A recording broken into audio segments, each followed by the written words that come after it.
ஒரே பிரசவத்துல 17 குழந்தைங்களை பெற்றெடுத்தாங்க ஒரு தாய். ஒரு தாய்க்கு ஒரு குழந்தை பிறந்தாலே ரொம்ப சந்தோஷம் அடைவாங்க. அதுவே 2 குழந்தை பிறந்துச்சுன்னா டபுள் சந்தோஷம். ஆனா இங்க ஒரு பொண் 17 குழந்தைங்கள ஒரே பிரசவத்துல பெற்றெடுத்திருக்காங்க அப்படின்னு சொல்லும்போது சில பேருக்கு இது ஆச்சரியமா இருக்கும். இன்னும் சில பேர் இதை நம்ப மாட்டாங்க. இதெல்லாம் பொய்யான நியூஸ், இது மாதிரி ஃபேக் நியூஸ் நிறைய இணையதளத்துல வருது அப்படின்னு சொல்லிட்டு ஸ்கிப் பண்ணிட்டு போயிட்டே இருப்பாங்க. ஆனா ஃப்ரெண்ட்ஸ், நீங்க ஸ்கிப் பண்ணாதீங்க. இந்த வீடியோ உண்மையான வீடியோ. இந்த மாதிரி ஒரு பெண்ணுக்கு உண்மையாலுமே 17 குழந்தைகள் பிறந்திருக்குதுங்க. உண்மையிலுமே உங்களை ஆச்சரியப்படிய வைக்குது இல்ல? இந்த சம்பவம் எங்க நடந்துச்சு அப்படின்றத ஃபுல் டீட்டெயிலா இந்த வீடியோவை பார்த்து தெரிஞ்சுக்கோங்க. இந்த சம்பவம் அமெரிக்காவில் தான் நடந்துச்சு.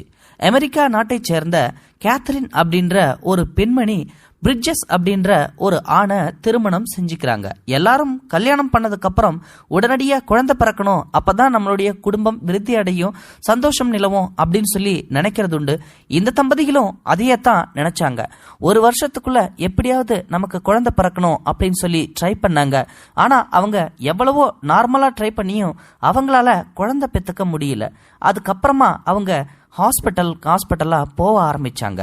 ஒவ்வொரு ஹாஸ்பிட்டல்லையும் செக்அப் பண்ணிக்கிட்டே இருந்தாங்க. ஆனா அவங்களுக்கு குழந்தை நிக்கவே இல்லை. வேற வழி இல்லாம அவங்க தன்னோட பெற்றோருங்க கிட்ட ஐடியா கேட்கறாங்க. அதுக்கப்புறமா அவங்களுக்கு தெரிஞ்ச ஒரு ஃபேமஸான இன்ஃபர்டிலிட்டி ஹாஸ்பிட்டல் ஒன்று பக்கத்தில் இருக்கிறதா சொல்றாங்க. அந்த ஹாஸ்பிட்டலுக்கு போனா நிச்சயமா குழந்தை இருக்கும் அப்படின்னு சொல்லி அனுப்பிடுறாங்க. அங்க போனதுக்கு அப்புறம் கேத்ரினை ஃபுல் டெஸ்ட் எடுக்கிறாங்க. ஃபுல்லா டெஸ்ட் எடுத்ததுக்கு அப்புறம் பாத்தீங்கன்னா அவங்கள ஐவிஎஃப் முறையில தான் குழந்தை பெற்றுக்க முடியும்னு சொல்லி சொல்றாங்க. ஏன்னா நீங்க ஏற்கனவே எவ்வளவோ மெடிசன் எடுத்திருப்பீங்க, எவ்வளவோ ஹாஸ்பிட்டல் பார்த்துருப்பீங்க, அங்கெல்லாம் உங்களுக்கு சரியான ரிசல்ட் கிடைச்சிருக்காது.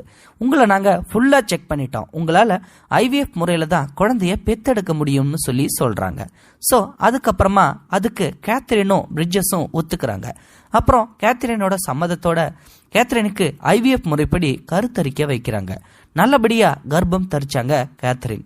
நல்லபடியா கர்ப்பம் தரிச்சதுக்கு அப்புறம் குழந்தையும் நல்லபடியா பெத்தெடுக்கணும் அப்படின்றது தானே ஒரு மிகப்பெரிய டாஸ்க். அதை மட்டும் நல்லபடியா ஃபாலோ பண்ணணும்னு சொல்லிட்டு மனசுல உறுதியோட கேத்ரின் அங்க குழந்தைங்களை வளர்க்கறதுக்காகவும் பெத்தெடுத்துக்கிறதுக்காகவும் தயாரா இருந்தாங்க. அவங்க செக்கப்புக்கெல்லாம் கரெக்டா போயிட்டு இருந்தாங்க. 9வது மாசத்துல அவங்களுக்கு லேசா பிரசவ வலி ஒரு நாள் எடுக்க ஆரம்பிக்குது. அப்போ கேத்ரின் தனக்கு தெரிஞ்ச உறவினர்கள்கிட்டையும் தன்னோட கணவர்கிட்டையும் சொல்றாங்க, இந்த ஹாஸ்பிட்டல்ல நம்ம பார்த்தோமோ அதே ஹாஸ்பிட்டல்ல தான் எனக்கும் ட்ரீட்மெண்ட்டும் எடுக்கணும், நான் பிரசவமும் எடுக்கணும், அப்பதான் எனக்கு மனசு திருப்தியா இருக்கும்னு சொல்லி அனுப்பி விடுறாங்க. அதுக்கப்புறமா தான் பொண்டாட்டி கேட்டுக்கிட்ட மாதிரியே பிரிட்ஜஸ் அந்த ஒரு மெமோரியல் ஹாஸ்பிட்டல்லையே தன்னோட ஒய்ஃபை டெலிவரிக்காக சேர்க்கிறாங்க. டெலிவரி பண்ணும்போது தான் அவங்களுக்கு ஒரு ஆச்சரியமான விஷயமே காத்திருக்குது. ஒரு தாய்க்கு ஒரு குழந்தை தானே பிறக்கணும் அல்லது 2 குழந்தை பிறக்கணும். இன்னும் சொல்லப்போனா ஒரு சில அதிசய சம்பவங்கள் 6ல இருந்து 10 வரைக்குமே ஒரு சில பேத்துக்கு குழந்தை பிறந்திருக்குன்னு சொல்லி கூட நாம கேள்விப்பட்டிருக்கோம். ஆனா ஒரே பிரசவத்துல பிரிட்ஜஸ்க்கு 17 குழந்தைங்களை பெற்று கொடுத்தாங்க கேத்ரின். இத சம்பவத்தை கேத்ரினாலேயே நம்பவும் முடியல. வயிறு கொஞ்சம் பெருசா இருந்துச்சுன்னு சொல்லி அமைதியா இருந்துட்டாங்க. ஆனா டாக்டர்ஸ் அவங்களுக்கு 29 மணி நேரம் பிரசவம் பார்த்தாங்க. அவ்வளவு நேரம் பிரசவம் பார்த்து 17 குழந்தைகளையும் நல்லபடியா பெற்றெடுத்தாங்க கேத்ரின். இந்த சந்தோஷத்தை அவங்களாலேயே தாங்க முடியல. ஒரு தாய்க்கு ஒரு குழந்தை பிறந்தாலே சந்தோஷம்தான். இப்போ 17 குழந்தைங்களை பெற்றெடுத்ததுக்கு அப்புறம் ரொம்ப ரொம்ப சந்தோஷம் ஆயிட்டாங்க. அதுவும் நிறைய ஹாஸ்பிட்டல் ஏறி இறங்கி தனக்கு குழந்தை பிறக்குமா பிறக்காதான்னு சொல்லிட்டு ஒரு விரக்தியிலே இருந்த அவங்களுக்கு இப்படி விலவிலன்னு 17 குழந்தைங்க பிறந்த உடனே அவங்களோட சந்தோஷத்துக்கு ஈடு இணையே இல்லை. அதனால அந்த குழந்தைங்களை எல்லாத்தையும் நல்லபடியா பார்த்து வளர்க்கணும் அப்படின்னு சொல்லி முடிவும் பண்ணாங்க.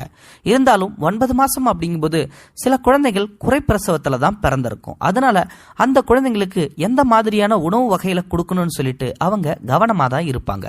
9 குழந்தைங்க அப்படின்னு சொல்லி நம்ம கேள்விப்பட்டிருப்போம், 10 குழந்தைங்க கேள்விப்பட்டிருப்போம். 17 குழந்தைங்களை எப்படி நம்ம பேர் ஞாபகப்படுத்தி வச்சுக்கிறது அப்படின்னு சொல்லிட்டு அவங்க எல்லா குழந்தைகளுக்கும் ஜே வரிசையில வர்ற பேர்களையே தான் வச்சு ஆரம்பிச்சாங்க. எக்ஸாம்பிள் ஜெரோன், ஜாசிம், ஜாஃபர் அப்படின்னு சொல்லிட்டு அவங்க ஜே வரிசையிலே தான் தங்களுடைய குழந்தைங்களுக்கு பேர் வைக்க ஆரம்பிச்சாங்க. அவங்களுடைய வாழ்க்கை நல்லபடியா தான் போச்சு. ஃப்ரெண்ட்ஸ், இந்த மாதிரியான சில அதிசயமான சம்பவங்கள் இன்னுமே நம்ம உலகத்துல நடந்துகிட்டு தான் இருக்குது. நாம எங்கேயாவது ஒரு இடத்துல கேள்விப்பட்டிருப்போம்.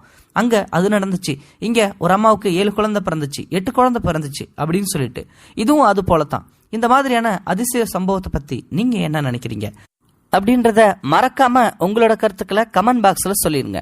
முடிந்தளவுக்கு இந்த வீடியோவை மற்றவங்களுக்கு ஷேர் பண்ணுங்க. கூடவே நம்ம சேனலையும் சப்ஸ்கிரைபும் பண்ணி விட்டுருங்க. தேங்க்யூ ஃபார் வாட்சிங். இது போன்ற செய்திகளை உடனுக்குடன் நீங்கள் தெரிந்து கொள்ள மறக்காமல் எங்களுடைய சேனலை சப்ஸ்கிரைப் செய்யவும், கூடவே பக்கத்தில் வரும் பெல் ஐக்கானையும் கிளிக் செய்யவும்.